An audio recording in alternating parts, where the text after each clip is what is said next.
So other successful states, you've got things like reading, learning, challenging yourself, constant progression.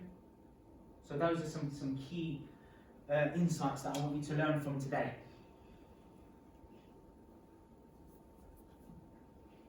Any other questions? Can I ask them? Yeah, sure. What sort of things can ruin our intelligence? Okay, so ruining your intelligence. We've got quite a few here. So high stress. So these things, by ruining your intelligence, I'm going to say that these things harm or kill your brain cells. You can actually become less intelligent. You can become less intelligent by being depressed. If you're depressed, if you're sad continuously, you have low energy, you aren't making progress, you're probably not taking action, you're probably doing the same sort of things, and you can actually become less intelligent by going through those kind of low melancholic states. So high stress kills neurons, can ruin your intelligence. Poor sleep, like I said earlier, poor sleep can ruin that. Emotional turmoil, like grieving, lamenting, dealing with traumatic experiences, physically overtraining. So exercise is fantastic, but if you take it overboard and you start to overtrain and you train certain body muscles too often, that can lead to harming your brain cells as well. So avoid overtraining. Poor diet. So high refined processed foods, foods that are high glycemic index, like your sweets, your pastries, your cakes, these sort of things over time will actually make you less intelligent. So be careful with that. So poor diet, excessive drinking, things that fuel oxidative stress, things that create oxidative stress. So we're looking at, because when you experience oxidative stress, it means there's an electron that is compromised. So there are certain cells that have electrons. Say this is missing. There's an electron missing. This leads to a free radical. Now what this cell will do within your body, within your brain, is it will bump into and harm other cells that are quite healthy. This is how diseases begin. This is how diseases spread. Science is now showing that stress relates and results in things like diabetes and cancer and certain really harmful illnesses and diseases. So free radicals spread, they bump into other cells because they want to take their electron. Okay? And this leads to more harmful cells. It's I like to envision it as someone who is stealing, someone who's robbing from someone else. Because you've got someone who isn't stable, and they go and they knock onto other cells. And they steal from other cells, making this one harm. And this one goes on to do the same. This starts a chain reaction. This is how people accumulate all kinds of illnesses over time. So oxidative stress, poor diet leads to these sort of things. You might want to have certain vitamins, vitamin E, vitamin C, selenium,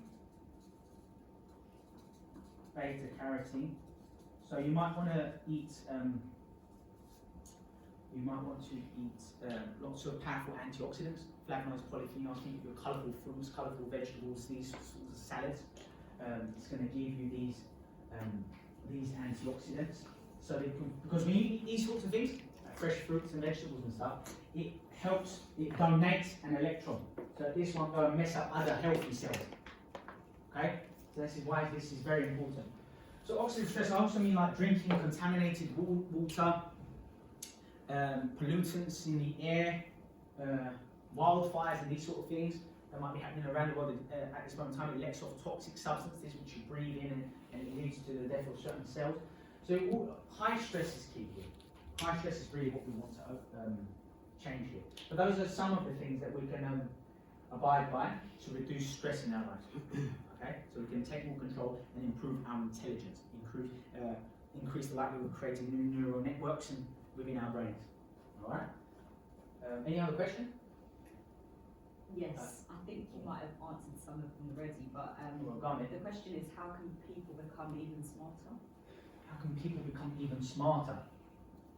Capitalise on that, that's for one, but I think you guys may know. So how to become more intelligent? Alright, so I'm going to talk to you about neurogenesis. Sounds very complicated, it's not as bad as you think. Now, you want this. You want to activate neurogenesis. It's the creation of new neurons, brand new neurons within your brain. Like I said earlier, your brain produces, your hippocampus within your brain, small part within your limbic brain, produces up to 700 new neurons every single day without you doing much. Okay? Now, the more you learn, like when you read or you're listening to people, you're watching YouTube videos and you learn in any capacity, it doubles the connections in your brain. You go from making 1,300 connections to making 2,600. Now, those new networks that you've created, those new thought patterns can pull apart if you don't relearn and revisit this information. Make it repetitious and so on and so forth. So the first thing we want to do is you want to look after, protect existing cells. Protect existing cells. So all of these sort of things, don't do this. Don't drink too much alcohol, don't smoke much. I mentioned the diet and these sorts of things. Be careful with your habits. So protect what you've already got. Yeah, you have 100 billion neurons in your brain.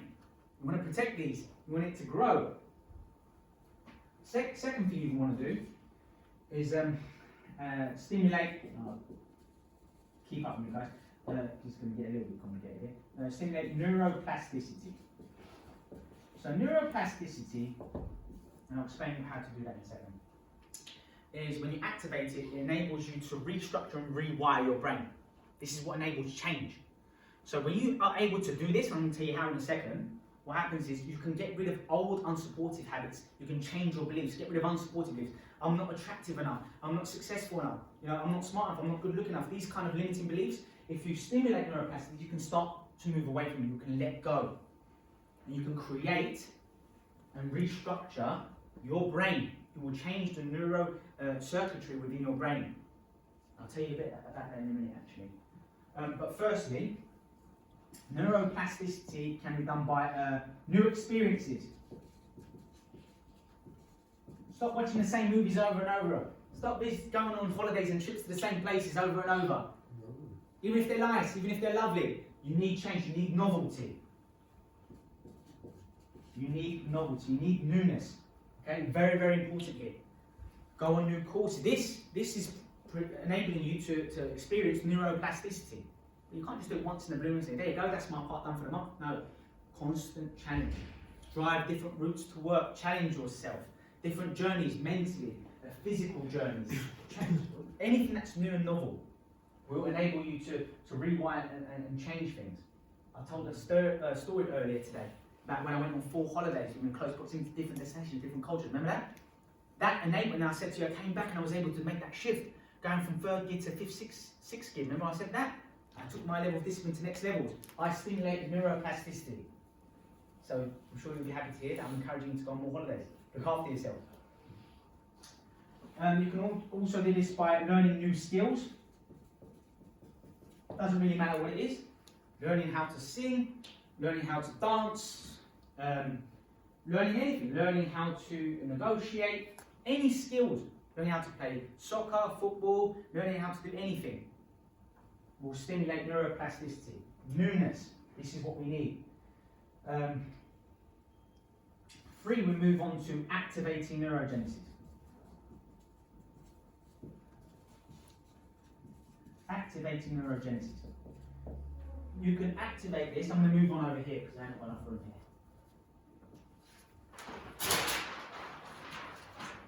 You can activate neurogenesis by stimulating something called BDNF,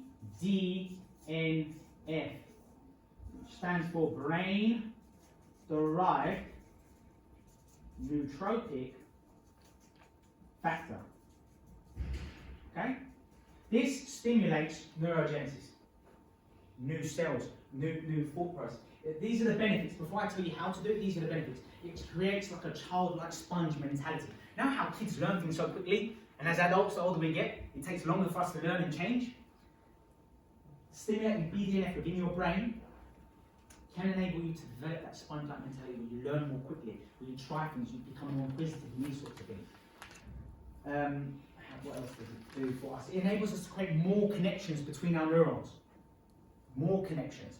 your neurons will connect synaptically to different neurons, creating new pathways within your brain, new thoughts. New thoughts create new feelings. New feelings create new actions, new habits, yes? So brain-derived neurotrophic factor is what we're after. What else does it do? Not only more connections, but it consolidates and strengthens the connections between existing neurons. Leads to clearer thoughts. You know, some days you might say, no, I've foggy headed today. I'm not really at it. I've read this paragraph 3 times, I still don't understand what it's about. You might not be stimulating BDNF as well. Yes? So this is what we're after. It's really significant. So let me give you a few examples of ways in which you can do it. So you've got cold and heat exposure. Now I'm a big proponent of freezing, cold showers, and then going to really hot. It's the shock factor. You need to shock your body and your system. You know, when you've got the heat on your body, the blood goes to the front of the skin, right?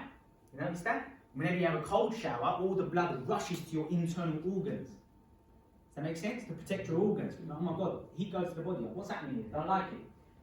And that constant back and forth shocks the body into change, stimulates BDNF, and improves blood circulation as well, which is wonderful. What else? You can supplement with niacin. You can have natural forms of glutamate. So for breakfast today, I had an omelette. This is the perfect food. Oh, there you go. This is the perfect food for your brain. Yeah, tomatoes, cheese, mushrooms. Not too much of a fan of soy, because soy accelerates estrogen production. It's not good for men and women, actually, excessive estrogen. What else? Milk, eggs, these sorts of things. Fantastic for your brain function, cheese and so on and so forth. So glutamate, rich stimuli, or new stimuli. Positive, enriching environments, not just dull, same colours, boring settings. You know, when you see a beach, when you see mountains, when you see these amazing things, it changes your brain patterns.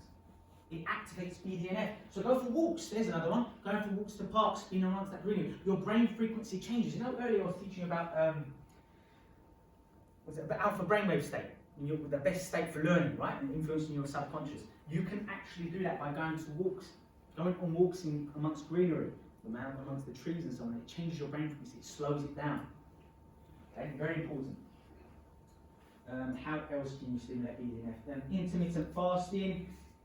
Keto diet, so ketosis, wonderful for cognitive function, so intermittent fasting, and caloric deficit, so not eating too much, below the daily restriction, I believe 2,500 for men, 2,000 for women, I believe, so caloric restriction, fantastic for stimulating BDNF. Being happy or wanting to make progress stimulates BDNF as well. I'm sure there are more. You can stimulate BDNF in many different ways. Daylight exposure, seeing the sunshine, and so on and so forth. Even the blue light that happens from when you look at your phone screen, that can actually keep you awake. But be careful not to do that within an hour of going to sleep, because it can ruin your melatonin production, make it harder to fall asleep. It signals to the brain to stay awake. Be careful with that as well.